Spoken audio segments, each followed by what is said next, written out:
This is home. And our roots run as deep as the love we have for this place. Owned by the same Cincinnati company for more than 70 years. And what matters to you matters to us. This is WCPO 9 News.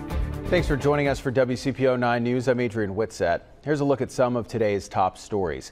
20 years ago, 19-year-old Timothy Thomas was shot and killed by a police officer, sparking days of civil unrest and eventual change in the city of Cincinnati. Dozens marked the occasion last night in Over the Rhine during a vigil honoring Thomas's life. Organizers say they are still waiting for meaningful change in Cincinnati and across the nation. Now, at the time of the unrest in 2001, now Cincinnati Police Chief Elliot Isaac was in internal affairs. So he says he's keenly aware of the issues facing the police department at that time.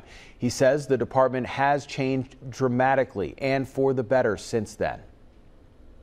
Thomas's death also brought about the Cincinnati Collaborative Agreement, highlighting a number of changes, including community problem-oriented policing, a change to the use of force policy, and fair, equitable, and courteous treatment.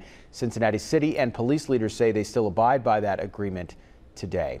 And tonight on WCPO 9 News, we speak to the former police chief and other city leaders at the center of the events.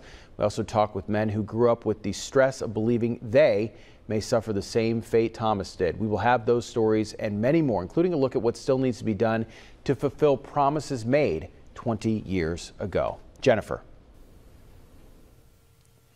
Rain is finally returning here to the tri-state. This is going to knock down the pollen levels here in the tri-state, but it will also bring us some thunderstorms and a small chance for severe weather. Now, the temperature ends up near 70 for later on this afternoon. Now, the marginal risk for severe weather does include all of the tri-state.